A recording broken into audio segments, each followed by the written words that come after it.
But that's my stubborn side. Like, it's easy to go somewhere and go and win a championship with somebody else. It's easy. I could go, I don't want to put anybody in the spot, but I could go to a super team and, just do my part and win a championship, still one. But this is the hard way to do it, and this is the way to do it. And we did it. Fucking did it.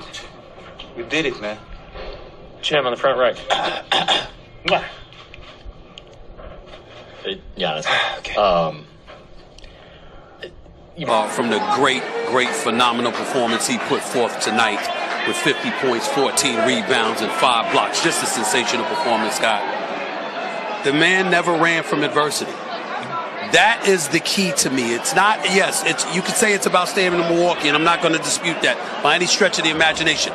But he didn't run from adversity. This is not a guy that lost in the Eastern Conference Finals 2 years ago to Toronto because he had a bad night. He had 4 bad consecutive games because Kawhi Leonard stood up in the locker room after going down 0-2 and told Coach Nick Nurse, I'm guarding Giannis. And he picked him up past half court and prevented him from going downhill.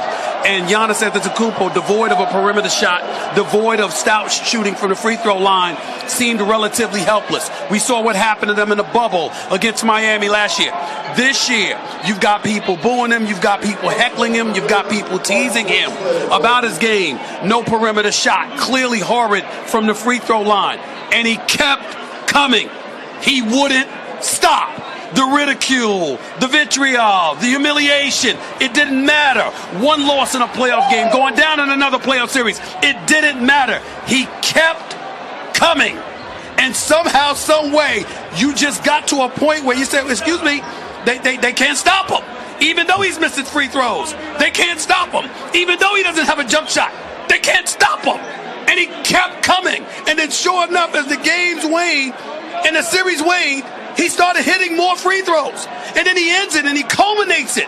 In his final games, Giannis Antetokounmpo shot 89.5% from the free throw line. He was Rick Barry. 17 of 19 from the free throw line. So we can look at the 16 for 24. You're big. They've got a width. They extended the front line. They can't stop you. You look like the big man in a small man contest going against this undersized Phoenix Suns. But where he really stole the show was that he demanded the ball, he constantly attacked, he knew he was going to get fouled, and he didn't care. And when you do something like that and you overcome that level of adversity, there's so much that so many of these players in the NBA can peel from what they saw him do tonight. And that's attack his weakness. As Cam Chancellor for the Legion of Boom once told me when I asked him a question about, what is it about y'all? Why are y'all so special? He says, we attack our fears. We come into training camp, and anything that scares us, we demand that we go through it so we're not scared anymore.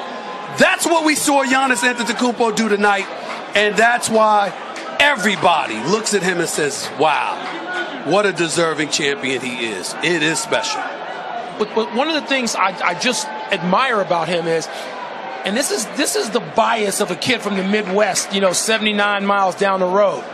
He didn't feel the need to go to Miami or Los Angeles or Brooklyn or anywhere on the coast in a perceived bigger, more glamorous place. He said, I'm here. I'm right here. I'm right here with these cheeseheads. This is where I'm going to be. I'm going to re-sign here. I'm not going to wait for the money to become available in Miami or Dallas or anywhere else, New York, Madison Square Garden. I'm setting my roots down here. And he did it here. And I'm not going to pretend to know Giannis that well. I know him a little bit. But I loved when he did that. And he owned whatever shortcomings there might have been or perceived shortcomings, not winning. And he did it here. And it just, I think to a segment of us, and you guys being East Coast guys, the gentleman to my right and both of you, you may not understand what that feels like here in the fly across states, right? But people here understand what that means. And there's a special relationship now with Giannis that they're going to credit him for forever, because he didn't pick up and leave and go assemble a big whatever in a big market. He did it here. And I think all of that had to be going through his mind when we saw him sit on that bench and tears come to his eyes. I can appreciate Michael Wilbon's point. It's very astute, as always, no doubt. But I'm going to tell you what I think is the biggest thing we should peel away from what we've seen from the great, phenomenal performance he put forth tonight with 50 points, 14 rebounds, and 5 blocks. Just a sensational performance, Scott. The man never ran from adversity.